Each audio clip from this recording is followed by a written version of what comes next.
Vamos a hablar hoy sobre las técnicas de osteosíntesis. Este tema pertenece al seminario 7. Los traumatólogos tenemos varias herramientas para poder sintetizar las fracturas. En general son elementos metálicos y las técnicas se llama osteosíntesis. Osteosíntesis significa síntesis de fracturas óseas. En este vídeo podéis haceros una idea general de todas las herramientas que poseemos, que son amplias, son muy variadas y sobre todo se han desarrollado en los últimos años técnicas muy específicas para cada tipo de fractura. Los enlaces a este y a otros vídeos que componen el seminario los vais a encontrar en un documento adjunto.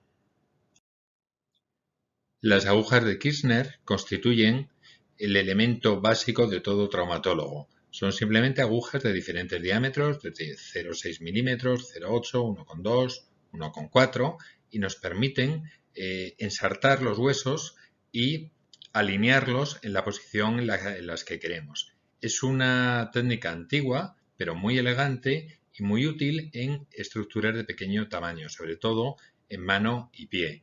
También las utilizamos como ayuda en cualquier otro tipo de cirugía intraarticular. Distinguimos agujas de Kirchner con rosca en la punta que permiten una fijación un poquito más estable y agujas de Kirchner simples. Es una técnica básica de osteosíntesis.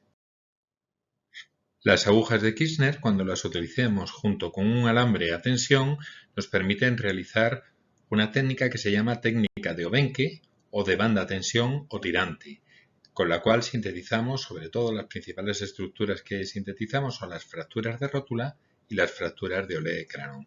El principio es que mediante esta técnica las fuerzas de tensión se convierten en fuerzas de compresión que impactan un fragmento contra otro, aumentando la rigidez del sistema y permitiendo una cicatrización primaria. En este vídeo podéis encontrar cómo funciona mecánicamente un sistema de Obenke. Las agujas de Kirchner permiten el enclavado percutáneo. A través de la piel enhebramos los dos fragmentos óseos, como bien se ve en este vídeo que tenéis aquí. También las agujas de Kirchner nos permiten, en primer lugar, realizar la síntesis de los fragmentos óseos y a continuación, si esta es adecuada y en el control radiológico parece satisfactoria, deslizar un tornillo canulado. Los tornillos canulados, como este que tengo aquí, están huecos por dentro y permiten deslizarse a través de las agujas de Kirchner. Lo que hacemos es, en primer lugar, al colocar la aguja, buscar una posición poco lesiva. Si nos confundimos, retiramos la aguja y la volvemos a colocar y cuando ya tenemos la posición que nos satisface es cuando colocamos el tornillo. El siguiente elemento de síntesis que utilizamos son los tornillos y vamos a distinguir en función de varias variables. Según la zona en la que los vamos a aplicar, distinguimos tornillos de cortical, este que tenéis aquí, y tornillos de esponjosa. La diferencia está en que las espiras en los tornillos de esponjosa son mucho más anchas, se expanden hacia los lados para conseguir una mejor presa. Según el tamaño del tornillo, distinguiremos tornillos de pequeños fragmentos, grandes fragmentos y microfragmentos. Se llaman así porque en general las casas que los comercializan los distribuyen en unos contenedores etiquetados por tamaños. No es lo mismo poner un tornillo en un fémur que poner un tornillo en una falange. De ahí que tengamos que utilizar la caja correspondiente a la hora de plantear la cirugía. Según el material, podemos distinguir entre acero inoxidable, titanio y tornillos bioreabsorbibles. Cada uno tiene sus ventajas y sus inconvenientes. El titanio nos permite realizar resonancias. El acero inoxidable es más rígido. Los tornillos bioreabsorbibles desaparecen a lo largo del tiempo. Según la cabeza, y este es un concepto importante que vais a entender un poquito más adelante cuando veamos las placas, los tornillos son normales cuando las cabezas son lisas o son roscados a placa cuando al atornillarlos quedan enganchados de forma estable a la placa y esto tiene importantes ventajas. Aquí tenéis un tornillo de acero inoxidable, el más finito, y un tornillo de titanio. Se distinguen porque el acero inoxidable es plateado, mientras que el titanio tiene un color más oscuro. Estos serían tornillos que están roscados a la placa. Se mantienen roscados a la placa porque la placa presenta unas roscas que nos permiten enroscarlos, atornillarlos sobre ellos. Esto permite que actúe toda la estructura como un monobloque y aporta mucha rigidez, lo cual en algunos tipos de fracturas es claramente ventajoso. Este otro sería un tornillo de un material bioreabsorbible. Con él realizamos anclajes de suturas, por ejemplo, en la cirugía del manguito rotador. También podemos distinguir, según la cabeza del tornillo, qué tipo de destornillador tenemos que utilizar para ponerlo o para extraerlo, porque depende de la patente de la casa comercial que ha diseñado el tornillo. Generalmente en los tornillos de osteosíntesis se utilizan la cabeza hexagonal, aunque también pueden utilizar la estrellada o la Phillips o en cruceta. Pero esto es muy variable, podéis encontrar tornillos de cualquier tipo. Un concepto importante es la punta del tornillo, si va a ser capaz por sí sola de realizar una perforación en el hueso, o bien es necesario que realicemos un brocado previo e incluso tenemos un instrumento para labrar la rosca, para tallar la rosca dentro de la cortical del hueso. Así tenemos un tornillo de punta roma, más o menos roma. Para poder introducir este tornillo, primero tenemos que utilizar una broca para perforar el hueso y luego un elemento que nos talle el paso de rosca sobre la cortical. Este tornillo, por contra, necesitaríamos una broca para realizar la perforación, pero luego es autoterrajante. El mismo está diseñado para, conforme lo enfrentamos en el orificio, simplemente atornillando con fuerza, el mismo es capaz de tallar la rosca. Este sería un tornillo autoperforante y a la vez autorroscante. La punta es una broca.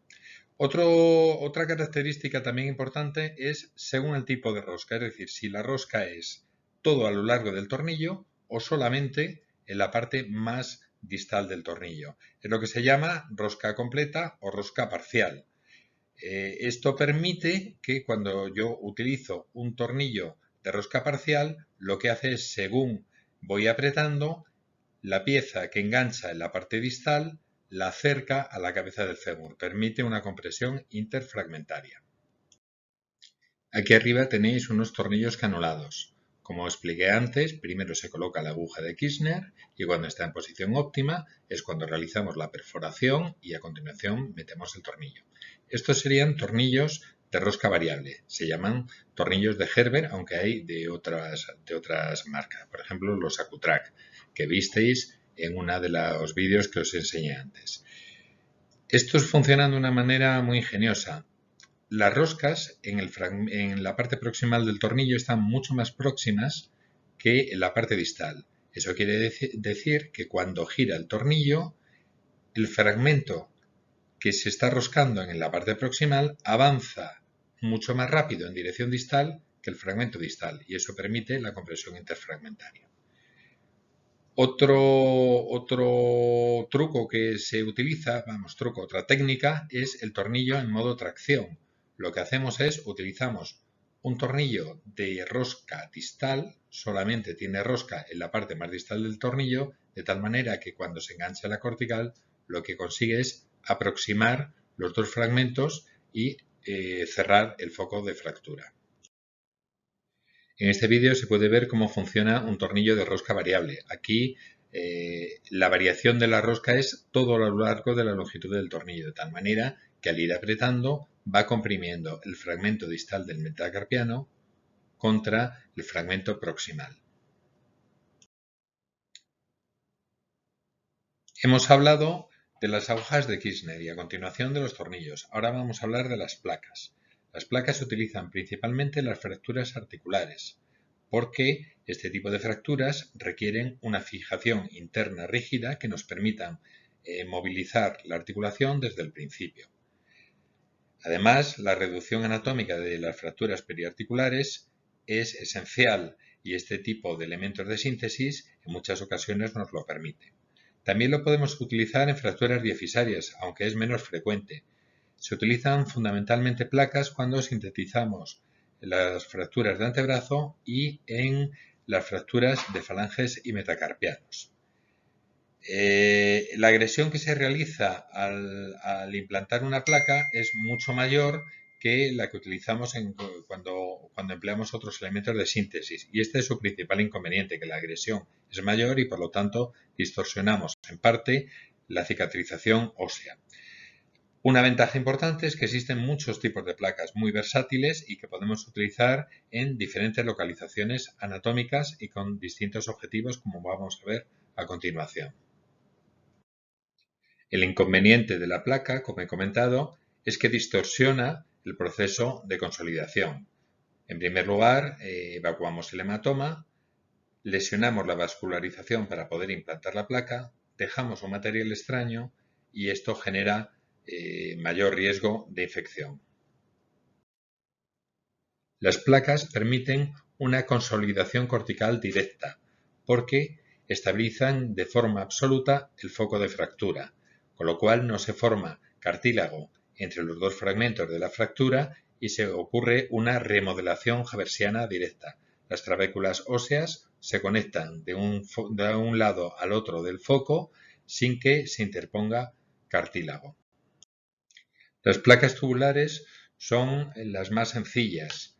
Se utiliza fundamentalmente la placa de tercio de caña, que es esta que veis aquí en la diapositiva, porque forma un tercio, el contorno forma un tercio de circunferencia. Aquí tenéis una placa de tercio de caña. Tienen una resistencia bastante limitada, pero se utilizan con mucha frecuencia, sobre todo en fracturas de tobillo para estabilizar el peroné. Otra placa más sofisticada son las placas de reconstrucción. Como veis aquí, presentan indentaciones a ambos lados de los orificios de los tornillos y eso nos permite, mediante unas grifas y unas prensas especiales, doblarlas para adaptarles a superficies curvas. Por ejemplo, aquí veis una placa de reconstrucción en la cual se ven esas indentaciones.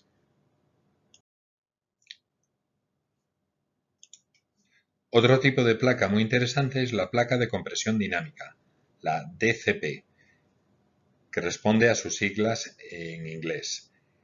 Aquí el efecto de la placa se consigue gracias al diseño de los orificios para los tornillos, que según veis aquí. En uno de los lados tiene una especie de tobogán, tiene una curva, en la cual, conforme voy apretando el tornillo, este se desliza y se desplaza hacia el otro lado. Según va entrando en el hueso, al ir atornillando, penetra y se desliza hacia la otra zona. Así veis aquí que si este tornillo al meterlo en este punto coge la pendiente y conforme voy apretando se va deslizando, el efecto que se consigue al estar el tornillo anclado al hueso es desplazar todo el segmento óseo contra el foco de fractura y de esa manera consigue un efecto compresivo muy potente. Aquí tenéis una placa de compresión dinámica. Esa sería la cara que está pegando al hueso y esta otra sería la cara sobre la que va el tornillo.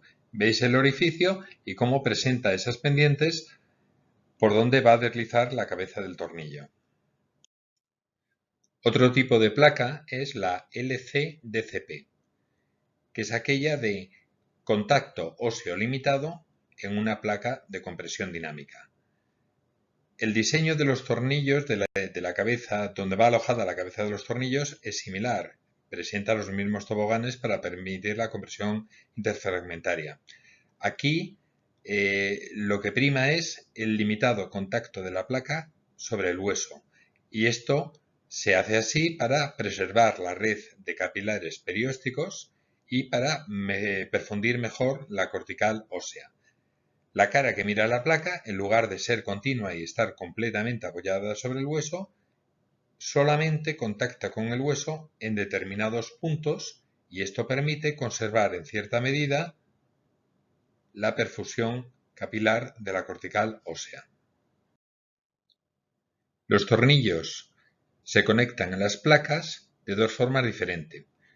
Los tornillos convencionales, su cabeza es lisa, cuando yo aprieto el tornillo queda alojado en el orificio de la placa y la rigidez del sistema la proporciona la presión que ejerce este elemento sobre este otro elemento. Eso es como funciona un tornillo convencional. Un tornillo bloqueado, la rigidez del sistema la proporciona la rosca que existe en la cabeza del tornillo, de tal manera que cuando yo atornillo, esta rosca de la cabeza del tornillo se enrosca en la hembra que existe dentro de la placa y se forma un montaje que proporciona bastante rigidez. No sé si se va a ver bien aquí, pero esto sería una placa y este tornillo, si yo lo desatornillo, podríais ver, es muy chiquitito, pero podríais ver el fileteado de la rosca que está en la cabeza. Al ponerlo y girarlo, lo que consigo es que quede enganchado en la placa y eso le permite mantener la forma. Independientemente del modelo de placa, yo las puedo utilizar con distintos objetivos, que es la función que van a ejercer. Tenemos, por ejemplo, aquí la placa de neutralización. El montaje que yo hago lo que hace es neutraliza las fuerzas que pasan a través del foco de fractura. Aquí tendríais una placa de soporte o de sostén. Lo que hace es mantiene la estructura y soporta las cargas que pasarían a través del hueso. Sería un modo soporte o sostén. Aquí tendríamos una placa puente. No hay tornillos a nivel del foco de fractura. Era una fractura muy conminuta. Solamente hay tornillos en la parte proximal y en la parte distal. La placa hace un puente. Evidentemente el montaje no es tan resistente como si llevase el resto de los tornillos, pero no distorsiono la biología del foco de fractura a este nivel. Y por último, este es un concepto un poco más complejo, es la placa entirante que veis aquí. La placa entirante lo que hace es contrarresta las fuerzas de tensión. Si yo tengo una fractura que produce una concavidad y una convexidad, si yo alineo los extremos, la concavidad absorbería las fuerzas de compresión, pero no controlaría que esta fractura flexionase. Eso lo controlo mediante una placa en la convexidad que ejerce el efecto de un tirante. Este vídeo explica bastante bien el funcionamiento de la placa puente. Tenéis la referencia al final. Una placa puente permite recuperar la longitud y los ejes de la fractura. Permite restaurar la alineación rotacional. No respeta la biología de los fragmentos, dado que interferimos lo menos posible a un nivel de un foco de conminución y lo único que ocurre es que el hueso cicatriza de una forma diferente. Existe cierta movilidad en el foco que hace que se forme un tejido cartilaginoso previo a la formación de los puentes óseos. Otro tipo de placas son las placas anatómicas, que están diseñadas de forma específica para cada uno de los huesos en cuestión. Así, por ejemplo, aquí tenéis una placa distal del radio, que el diseño responde a la forma del radio, hay varios tamaños y también hay modelos para la derecha y para la izquierda, evidentemente. Aquí tenéis una placa de reconstrucción para fracturas de calcáneo y con estos enlaces os llevan a unas animaciones donde se muestra la forma de colocación. Este enlace os lleva a la técnica de colocación de una placa anatómica de la extremidad proximal del húmero para fracturas intraarticulares en esta región. Por ejemplo, esta sería una placa de reconstrucción del codo, del cóndilo, en el cual las chimeneas laterales que veis permiten guiar los tornillos a la posición en la cual quedarían alojadas en el interior del hueso. Y esto permite, pues eso, unas reconstrucciones articulares mucho más precisas. Aquí tendríais una placa mucho más potente diseñada para que se pueda adaptar a la superficie del cóndilo femoral. Otros elementos que utilizamos para la síntesis son las instrumentaciones vertebrales, que como su nombre indica, se utilizan para fijar los segmentos vertebrales entre sí. Están formados por tres elementos: tornillo pedicular poliaxial, barras y conectores transversales. Aquí tenéis, a ver si lo pongo para que lo veáis bien. Ahí se ve un poquito mejor. Vale.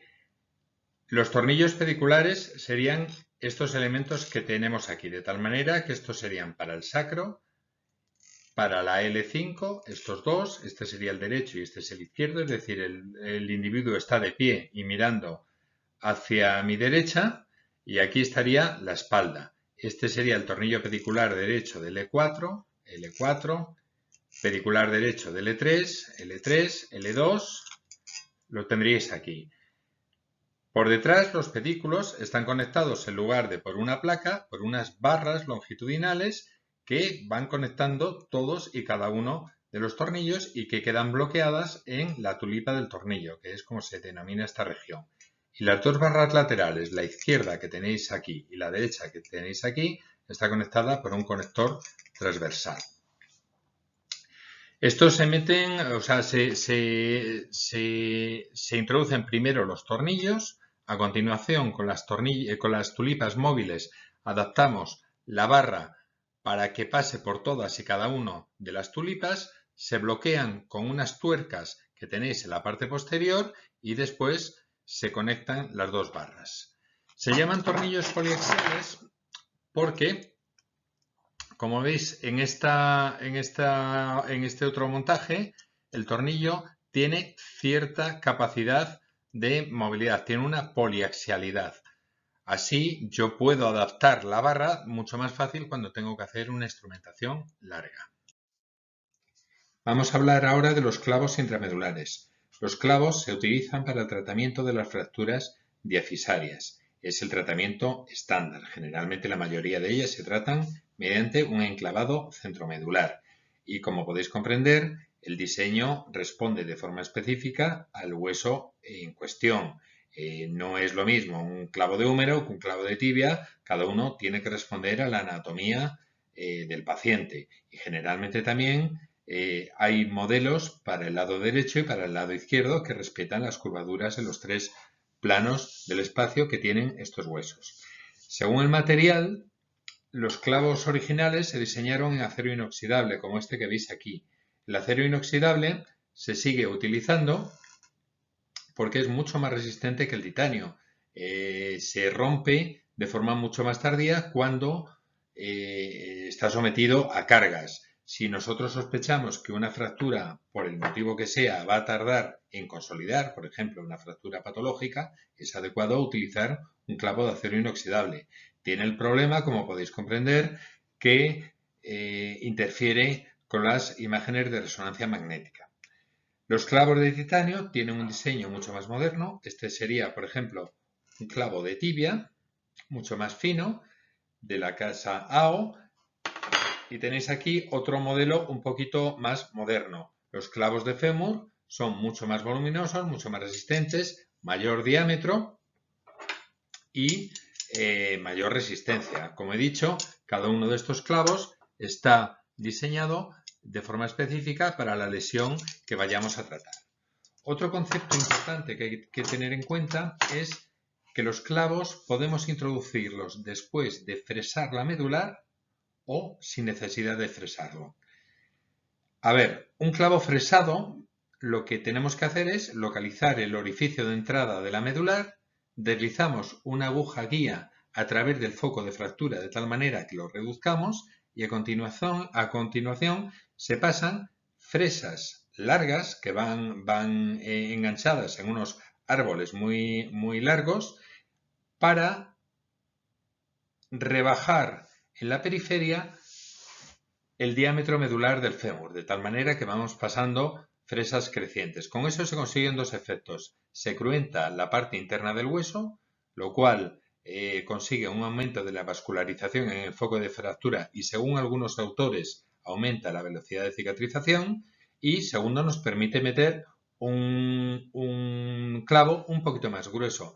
Tenéis que tener en cuenta que la resistencia está en relación con el cuadrado del radio, es decir, un clavo de 1 milímetro más de diámetro es muchísimo más resistente que un clavo de solamente 1 milímetro menor. Estos serían clavos fresados. Hay veces que se opta por utilizar clavos no fresados. Se introduce el clavo en la medular tal y como se encuentra.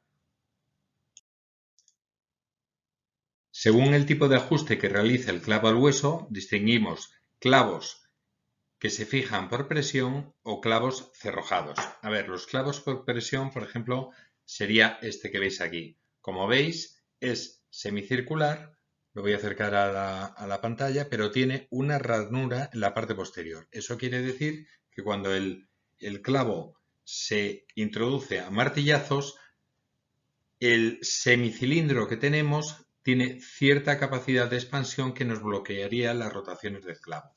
Es un modelo antiguo, prácticamente ya no se utilizan, porque ahora lo que se utilizan son los clavos bloqueados o cerrojados. Nosotros controlamos las rotaciones porque tanto en su extremo proximal como en su extremo distal tienen unos orificios que nos permiten bloquear con distintos tornillos en distintos puntos los giros, de tal manera que si yo tengo en el eje el clavo y tengo unos tornillos conectados a la cortical, tanto en la parte proximal como en la parte distal, lo que controlo son las rotaciones tal y como veis en las imágenes de aquí. Estos serían los cerrojos proximales y los cerrojos distales, que, bueno, pues permiten muchas posibilidades de bloqueo. Son muy versátiles estos clavos. Según la técnica de colocación, podréis oír hablar de clavos anterógrados que van de proximal a distal o de clavos retrógrados, por ejemplo, este que tenéis aquí. Lo introducimos abriendo la rodilla y va de distal a proximal. A esto hace referencia a clavos anterógrados y clavos retrógrados. Y por último, otro matiz con respecto a la estructura, ya me parece que lo hemos comentado antes, es que hay clavos huecos y clavos macizos. Aquí tendríais un clavo hueco. Son de diseños más antiguos. Los clavos actuales los denominamos macizos, aunque presentan un pequeño orificio que es por donde pasa la aguja guía, pero en general es un clavo mucho más resistente, es un clavo muchísimo más potente. En este vídeo se puede ver cómo se colocan unos clavos en Torre Eiffel que tienen una entrada por encima de las zonas de crecimiento del hueso. Se utilizan en niños y son elásticos, ¿eh? Es un clavo específico de niños, para utilizar en niños. Este sería el enlace. Y aquí tenéis la técnica de colocación de un clavo de fémur, de un modelo comercial de clavo de fémur que está estabilizando una fractura bifocal, tanto a nivel de diáfisis como a nivel de cuello de fémur. En este enlace podéis ver la técnica de colocación de un clavo de húmero. Son todas más o menos iguales. En función de la casa comercial hay pequeñas variaciones, pero son más o menos iguales. Para que os hagáis una idea, este sería un clavo de tibia. Veis que tiene unos cerrojos proximales y unos cerrojos distales. Y este sería un clavo de húmero, muchísimo más fino, mucho más endeble. No tiene nada que ver el grosor de uno con el grosor de otro. Y evidentemente pues la técnica varía un poquito de uno a otro.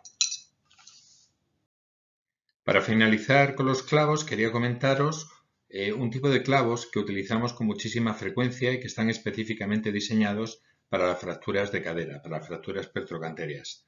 Las fracturas pertrocantérias se producen desde el trocánter mayor hasta el trocánter menor en esta región, de tal manera que nos queda un segmento cefálico y un segmento diafisario. Bueno, pues se utilizaron durante unos años unos implantes que se ponían en la cortical posterior, en la cortical lateral, perdonad, se ponían así, iban unidos con tornillos simples y luego llevaban un tornillo más grueso que no dispongo de él ahora mismo, de tal manera que lo que tenía una disposición de esta forma, los clavos que se utilizaban antiguamente. Una se llamaba clavo de HS. Ahora mismo están otros clavos cuyo aspecto es este que tenéis aquí, de tal manera que estabiliza la fractura colocándose en esta posición.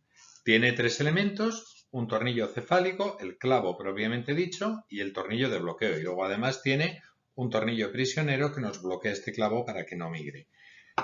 El sistema de colocación pues se realiza mediante guías, de tal manera que se empieza reduciendo la fractura en rayos, se coloca el clavo a través de un orificio que se realiza en la punta del trocánter, A continuación, a través de este clavo que tiene un orificio, como podéis ver ahí, se sitúa el tornillo cefálico hasta el núcleo duro de la cabeza femoral a través del clavo, y con posterioridad se coloca un tornillo de bloqueo aquí abajo, que es el que nos controla las rotaciones.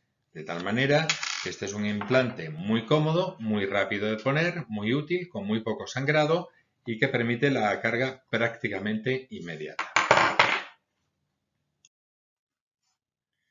Por último, vamos a hablar de los fijadores externos. Los fijadores externos son unos dispositivos que se colocan por fuera de la piel del sujeto, están conectados con el hueso a través de unas agujas percutáneas o de unos clavos percutáneos, y de esta manera se sujeta el hueso desde el exterior. Están indicados principalmente en las fracturas abiertas. Otra indicación traumatológica sería las rodillas flotantes, es decir, cuando tenemos una fractura de fémur y una fractura de tibia en la misma extremidad. Y luego también existen varias indicaciones en cirugía ortopédica, por ejemplo, para elongaciones o acortamientos óseos, para realizar transportes óseos cuando hay pérdidas de sustancia, para corregir deformidades y también en artrodesis. En artrodesis alrededor del tobillo se utilizan con bastante frecuencia.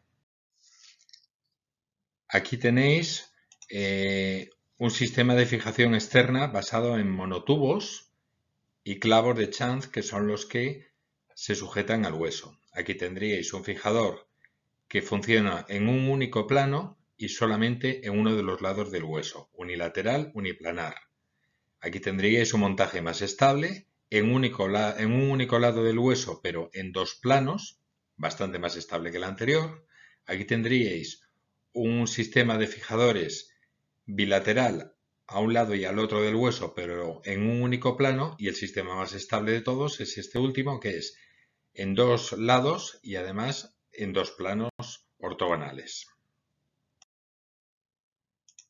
Aquí tenéis un fijador externo circular en el cual se disponen alrededor de la extremidad del paciente una serie de anillos conectados por barras longitudinales y mediante agujas que atraviesan la extremidad del paciente se estabilizan los dos segmentos en cuestión. Es un fijador circular tipo Ilízaro. Aquí tendríamos un sistema híbrido que combina agujas, como veis aquí, sobre un sistema de anillos, unos conectores transversales, pero los conectores transversales van estabilizados al hueso mediante clavos de Chance. Aquí tenéis un enlace en el cual se os muestra cómo se coloca un fijador externo multiplanar a base de monotubos.